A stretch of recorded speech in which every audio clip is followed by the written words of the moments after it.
berjumpa kembali dengan Muda di sini. Di kesempatan kali ini, hari ini aku mau menceritakan kultur sok di Norwegia. Tapi di sini aku nggak semua Norwegia aku ceritakan. Norwegia itu panjang begini, jadi ke atas ke sana.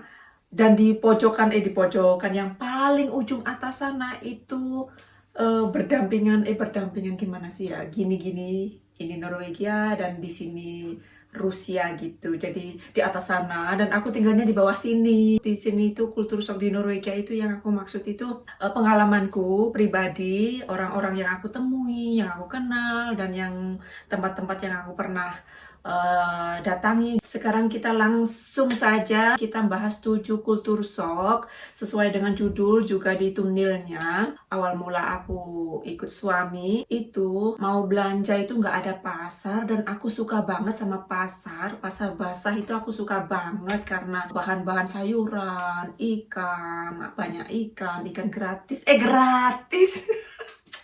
Kalau mancing sendiri gratis, yang aku maksud fresh, segar gitu ya. Di Norwegia itu nggak ada pasar basah, nggak ada, adanya supermarket. Yang aku tahu, yang aku sudah mendatangi kota-kota di Norwegia itu nggak ada pasar, adanya bazar waktu musim panas saja. Kami nggak tahu di kota-kota lain ada pasar nggak, soalnya kami belum explore semua kota-kota di Norwegia, belum. Jadi yang aku tahu itu nggak ada pasar. Tahun ini, tahun 2020 nggak ada pasar. Bazar maksudku. Karena sekarang keadaannya seperti ini, jadi keramaian-keramaian itu nggak ada. Dan yang kedua itu cuaca. Dulu aku nggak suka banget sama cuacanya dan aku kaget. Kirain itu dingin-dingin seperti di Indonesia itu musim hujan itu. Ternyata lebih dingin dari kulkasnya orang tuaku. Cuacanya ya Allah, walaupun musim panas itu dinginnya melebihi kulkasnya orang tuaku. Di esnya itu bukan dibuat sayuran, bukan, tapi di esnya itu lebih dingin lagi ya Allah. Apalagi musim salju, Masya Allah ya Allah. Rasanya pengen pulang, sudah nggak kuat. Setiap hari itu begitu. Dan kulitku ini pecah-pecah putih semua. Kalau celana dibuka, baju, kalau kita pakai baju hitam atau celana hitam gitu ya, mau ganti gitu ya, diginiin. Putih semua, jadi di kain-kain itu putih, kelihatan seperti ketombe. Jadi kaki ini seperti sisik ular teman-teman. Seperti ular mau ganti itu kulitnya itu loh, sisiknya itu loh, ya Allah. Sudah pakai baby oil, lotion, itu nggak membantu karena dulu itu nggak taunya oh baby oil gitu ya, terus lama-lama tahu lotion untuk membantu dingin, membantu udara tropis. Ini udaranya itu kering banget di sini. Pun musim hujan juga kering, musim panas juga kering, musim salju juga kering. Pokoknya kering ini di sini udaranya itu. Terus akhirnya ketemu lotion satu saja sudah mempan, nggak perlu baby oil. Jadi membantu untuk pecah-pecah kakiku dulu di kaki gitu, itu pecah banget. Kayak kemarau setahun gitu, nggak udah hujan gitu. Sekarang sudah cocok sama itu krim. Sehari dipakai gitu tahan lama sampai 1 hari dan membantu dingin juga, mencegah dingin, nggak mencegah banget tapi membantu gitu. Yang ketiga, di sini nggak ada orang jualan di jalan atau di mana banyak orang jualan, warung-warung gitu nggak ada. Jadi perut ini cepet lapar, makan roti nggak cocok. Aku nggak pandai masak teman-teman.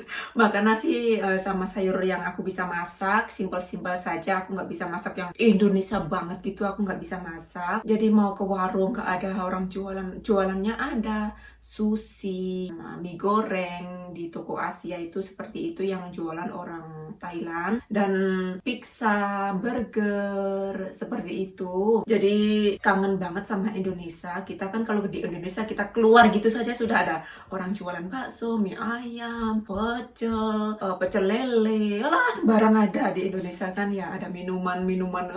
Di sini nggak ada. Itu paling aku nggak betah kadang. Aku nggak betah, aku pengen pulang, pokoknya aku pengen pulang. Tapi apakah aku cuman hanya karena makanan itu aku nyerah, jadi aku nggak dah gitu. Dan sekarang yang keempat itu aku susah mandi teman-teman. Kenapa? Karena cuacanya dingin dan kering, kita keluar, kita jalan, nggak berdebu, nggak keringatan, nggak bau. Walaupun musim panas itu, kita jalan kemana-mana itu nggak keringatan. Kalau kita lari gitu seperti olahraga beneran gitu baru keringatan, tapi kalau cuma jalan biasa, naik sepeda gitu nggak keringatan. Cuacanya itu nggak ada debu, jadi bersih, apalagi kalau musim winter, badan ini bersih banget.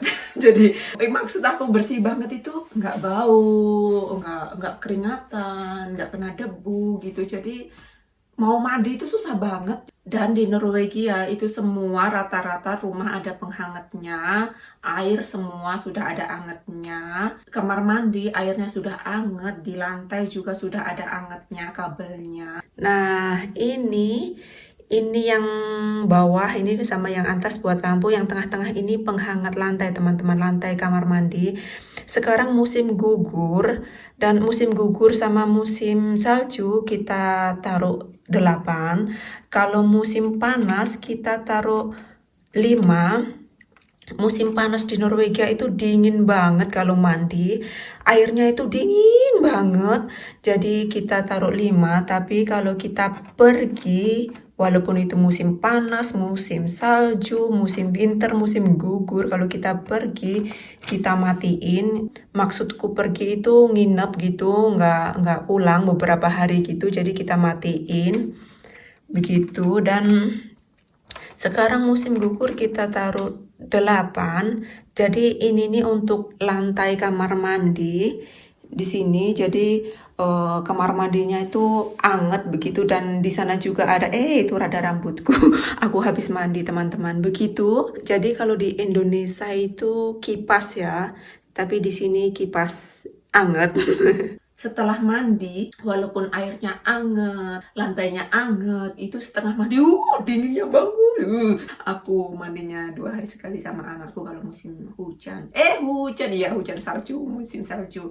Padahal semua sudah ada penghangatnya, tapi nggak kebal tubuh ini, masih kedinginan. Dan sekarang yang kelima ini nih teman-teman, yang membuat aku kadang gitu ya. Di Norwegia itu sangat susah sekali cari teman, susah banget kita keluar ya, kita ke cafe gitu ya, nggak akan dapat teman. Ke mall gitu ya, nggak dapat teman. Kita ke mall, pertama-tama aku tuh sering sama anakku. Aku punya anak ya, anakku ikut kemana-mana kan, ikut soalnya masih TK dulu anakku, jadi ikut gitu. Ke mall gitu ya, ke mall itu terasa asing gitu. Hanya mallnya jam 10 itu kita ke sana gitu. Baru buka gitu, aku sama anakku langsung ke mall gitu. Soalnya di rumah sendiri, suamiku kan kerja. Di mall tuh rata-rata orang tua, orang-orang pensiun.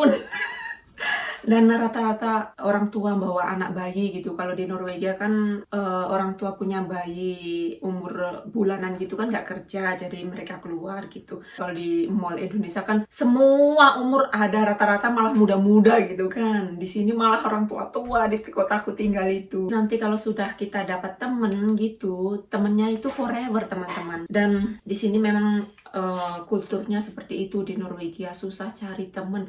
Walaupun itu orang dari mana, nggak Indonesia saja, dari Amerika, di sini kan banyak orang-orang pendatang gitu ya, susah banget cari teman gitu. Jadi kalau nggak ada seperti pergi ke gym, kalau ikut aktivitas itu nanti ketemu kenalan di tempat aktivitas gitu, kadang-kadang nanti nggak jadi teman. Cuman hai saja begitu. Susah banget teman-teman cari teman di Norwegia itu, susah banget. Kadang-kadang aku pengen pulang banget ke Indonesia. Karena kenapa? Aku tinggal di Jakarta, tinggal di Bali, aku pernah tinggal di Jawa juga. Keluar gitu sudah dapat tempat.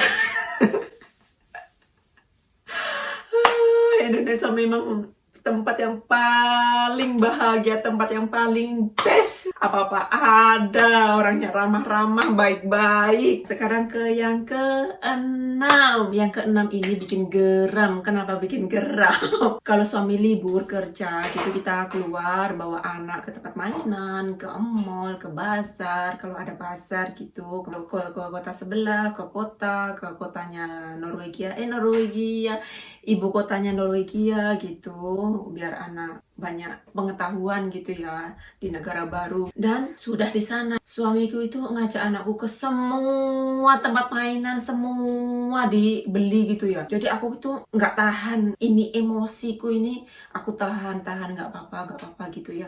Tapi lama-lama geram juga, lama-lama meledak ini di kepala, ini lama-lama meledak di tempat umum. Aku suka suamiku beli-beli buat anakku, aku suka, tapi aku nggak mau semua di hari yang sama, itu aku nggak begitu suka. Dan kalau aku tahan-tahan itu nanti kalau orangnya masih sama gitu, walaupun itu cuma sehari, padahal ini meledak, ini otak ini.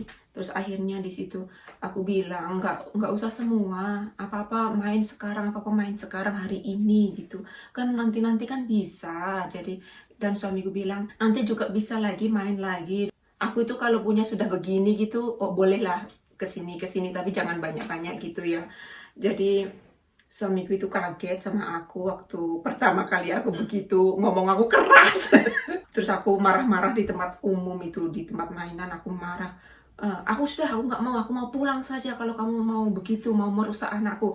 Aku bilang merusak anakku karena dimanjain dan aku kayaknya gimana gitu ya. Aku nggak mau pakai uangnya dia, aku nggak mau nyusahin dia begitu. Jadi aku itu gimana begitu loh pokoknya itu.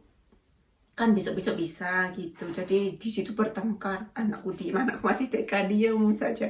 Aku nggak suka anakku apa itu namanya terlalu dimanjain gitu, aku gak suka. Karena besok-besok juga ke depan juga bisa kan main, belanja bisa, jangan dihabiskan langsung satu hari gitu, kan gak bagus. Hati ini kan juga gak begitu marah. Terus akhirnya itu aku pulang, aku marah-marah di situ di tempat orang banyak karena sudah nggak tahan lagi, nggak mau gimana, soalnya aku di situ sendiri, nggak punya keluarga, anakku masih kecil. Jadi begitu teman-teman, aku marah-marah di tempat umum. Soalnya suamiku tuh manjain banget sama anakku dan aku nggak suka. Manja-manja tapi nggak begitu manjain gitu. Dan sekarang kita bahasnya yang terakhir, yang ketujuh, kultur shock di Norwegia teman-teman. Yang ketujuh ini weekend. Suamiku itu setiap ujung minggu libur kerja, jadi lebih banyak waktu sama keluarga, lebih rileks gitu. Kalau hari-hari biasa kan sibuk banget, anakku sekolah, football, handball, dan juga apa itu namanya, karate, sibuk banget. Dan di ujung minggu itu awal-awalnya aku yang ngajak ke tempat rekreasi, taman, mall gitu. Dan lama-lama aku sudah nggak ngajak-ngajak, sudah kehabisan ide mau kemana. Soalnya kotaku itu kecil banget, orangnya sedikit penduduknya. Jadi kalau mau keluar itu harus ke ibu kota kan, dan kalau mau keluar itu bayar jalan tol 4 kali, belum parkirnya. Parkirnya itu mahal, per jamnya di Norwegia itu parkir itu mahal. Akhirnya lama-lama suami yang ngajak, ujung minggu mau kemana gitu. Kalau anak nggak ada tandingan gitu, kita keluar di hari Sabtu atau Minggu gitu, atau dua-duanya gitu. Dan rata-rata suamiku itu ngajaknya ke hutan, ke gunung, jalan-jalan di hutan walaupun itu hujan, panas, ke hutan teman-teman. Jadi seperti di ladang. Aku sudah orang kampung, jadi kalau ujung minggu itu kita jalan-jalannya seperti ke ladang hujan, ke ladang karet gitu, tengah-tengah hutan gitu. Kita jalan-jalan di hutan itu banyak orang bawa keluarga, di sana makan, piknik, ada yang naik sepeda, ada yang jalan kaki, ada yang lari. Jadi di sini tuh ada waktu terus ke alam gitu. Orang Norwegia suka banget ke alam. Hari ini aku bercerita kultur shock di Norwegia, 7 kultur shock di Norwegia. Tenggorokan aku cepet kering padahal sudah minum. Jadi itu tadi teman-teman, aku menceritakan pengalamanku pribadi, juga kultur di Norwegia, dan itu tadi soal semuanya seperti itu.